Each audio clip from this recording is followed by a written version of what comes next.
இப்படி ஒரு நிலைமையை உண்டாக்கி வச்சுட்டு இவங்க சொல்றாங்க நமக்கு ஆட்சி செய்ய தெரியாதுன்னு, நம்ம அமைச்சர்களுக்கும் நம்ம சட்டமன்ற உறுப்பினர்களுக்கும் ஒன்றும் தெரியாதுன்னு.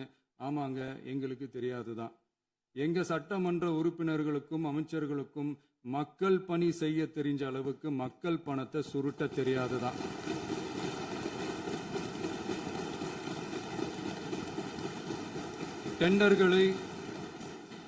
டெண்டர்களை முறைப்படுத்த தெரிஞ்ச அளவுக்கு அதோட ரேட்டை உயர்த்தி ஊழல் செய்ய தெரியாதுதான். பதவி உயர்வு வழங்கவும் பணி இடமாற்றம் கலந்தாய்வு நடத்தவும் தெரியுமே தவிர பதவி உயர்வுக்கும் பணியிட மாற்றத்திற்கும் பணம் பறிக்க தெரியாதுதான். புதிய பணியிடங்கள் உருவாக்க தெரியுமே தவிர அந்த பணியிடங்களை பணத்துக்கு விற்க தெரியாதுதான். கோயில்கள்ல நடக்கிற நிர்வாக சீர்கேட்டை தடுக்க நீங்க பேசுங்க, நீங்க கண்டிப்பா பண்ணுங்க. கோயில்கள்ல நடக்கிற நிர்வாக சீர்கேட்டை தடுக்க தெரியுமே தவிர கோயில் பணத்தை கொள்ளையடிக்க தெரியாதுதான். தங்கத்தை உருக்கி தாரை வார்க்க தெரியாதுதான். கனிம வளத்தை பாதுகாக்க தெரிஞ்ச அளவுக்கு கனிமத்தை வித்து கொள்ளையடிக்க தெரியாதுதான். அரசு வருமானத்தை அரசு கஜானாவுக்கு மாத்த தெரிஞ்ச அளவுக்கு அந்த பணத்தை தனிப்பட்ட கஜானாவுக்கு மடை மாத்த தெரியாதுதான். போதை கலாச்சாரத்தை தடுக்க தெரிஞ்சவங்களுக்கு போதை கலாச்சாரத்தை வளர்க்க தெரியாதுதான். நம்ம குடும்பத்தில் இருக்கிற பாட்டி, அம்மா, அக்கா, தங்கச்சி, குழந்தைங்களை, பெண்களை மதிக்க தெரிஞ்சவங்களுக்கு ஓசி பஸ், 1000 ரூபாய் கேஸ், இப்படிலாம் பேச தெரியாதுதான். எங்க உறுப்பினர்களுக்கும் அமைச்சர்களுக்கும் மக்கள் சேவை தெரிந்த அளவிற்கு சுயநல தேவையை செஞ்சிக்க தெரியாதுதான்.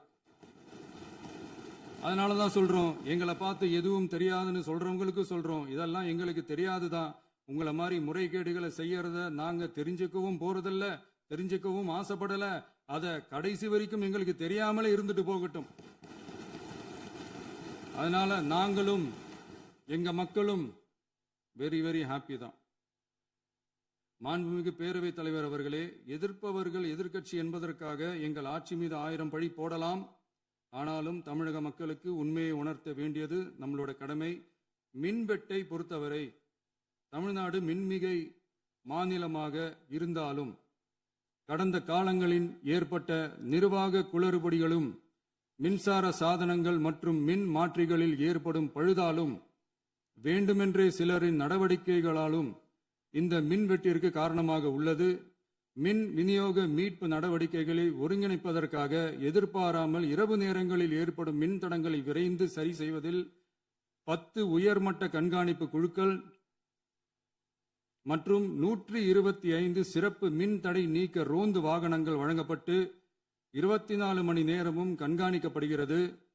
கூடுதலாக தற்போது 77 புதிய மின் தடை நீக்க மையங்களும் உருவாக்கப்பட்டுள்ளன. விரைவில் இந்த மின்வெட்டு நிலைமை அறவே நீக்கப்படும்.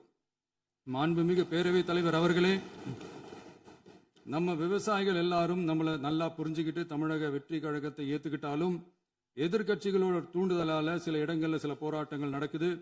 எதிர்கட்சிகள் என்னதான் சித்து வேலை செஞ்சாலும் விவசாய பெருமக்கள் எல்லாரும் நம்ம ஆட்சி அவங்களுக்கான ஆட்சி தான் நல்லா புரிஞ்சுதான் வச்சிருக்கிறாங்க. இந்த வருஷம் எல்னினோ விளைவா எப்பவும் இருக்கிறத விட இந்த டைம் மழை குறையுங்கிறதையும் நம்ம விவசாயிகள் உணர்ந்துதான் இருப்பாங்க. இருந்தாலும் நம்ம அரசு நம்ம விவசாயிகளோட வாழ்வாதாரத்துக்காக பக்கபலமாகவும் உறுதியாகவும் துணை நிற்கும்ங்கிறத தெரிவிச்சுக்கிறோம். நம்ம தமிழகத்தில் ஏற்கனவே நடந்த அதி அற்புதமான சூப்பரான நிர்வாக திறன் கொண்ட 50 வருஷ அரசியல் அனுபவம் கொண்ட 2.0, 3.0, 4.0 பல 0.0 மாடல் ஆட்சி நடத்த கனவு கண்டவங்களோட அட்டகாசமான ஆட்சிக்காரங்க பல்வேறு விதமான நிதி நெருக்கடியை நம்ம மக்களுக்கும் நமக்கும் பரிசா கொடுத்துட்டு போய் இருந்தாலும் கூட்டுறவு வங்கிகளின் மூலம் 75,000 வரை பயிர்கடன் பெற்று குறு சிறு இதர பெரு விவசாயிகளுக்கு 100% முழுமையான பயிர்கடன் தள்ளுபடியும் 75,000க்கு மேல் கடன் பெற்றவர்களுக்கு குறைந்தபட்சமாக 35,000 பண பயன் கிடைக்கும் அளவிற்கு மொத்தம் 14,43,504 விவசாயிகளுக்கு ரூபாய் 5,932.23 கோடி பயிர்கடன் தள்ளுபடி வழங்கப்பட்டுள்ளது. மாண்புமிகு பேரவைத் தலைவர் அவர்களே, நாம ஒன்றியத்தில் கூட்டுறவு கூட்டாட்சி, மாநிலத்தில் சுயாட்சி என்ற கொள்கையை கொண்டவங்க தான் ஏற்கனவே அறிவிச்சிருக்கிறோம். தற்போதைய ஒன்றிய அரசு சார்ந்த கட்சியுடன் அரசியலில் கொள்கை அளவில் நேர் எதிராக நிக்கிறவங்க தான் நாம. அதே சமயத்தில் எதுக்கெடுத்தாலும் கண்ணை மூடிக்கிட்டு ஒன்றிய அரசோட மோதல் போக்கை விரும்புறவங்க நாம இல்ல. நமக்கு எப்பவுமே தமிழகத்தின் வளர்ச்சி மட்டும்தான் முக்கியம். அதுக்காக நம்மளோட அரசியல் ரீதியான கொள்கைகளையோ மாநில உரிமைகளையோ கொஞ்சம் கூட விட்டு கொடுக்கவே மாட்டோம். அதுல ரொம்ப தெளிவாகவும் உறுதியாகவும் இருக்கிறோம். இனியும் இப்படித்தான் இருப்போம். அதுல ஒருபோதும் மாற்றமே இருக்காது. அதனால இதுல யாரு திசை திருப்ப வேலையில் ஈடுபட்டாலும் அவங்க எல்லாரும் மக்கள் மத்தியில் தோற்பது உறுதி. எனவே நம்ம மக்களுக்கோ சிறுபான்மை சகோதரர்களுக்கோ நம்ம ஆதரவு இயக்கங்களுக்கோ எந்தவித சந்தேகமும் வேண்டாம். நாம் யாரோட டீமும் இல்ல. நாம எப்பவுமே பியூரான பீப்புள்ஸ் டீம்.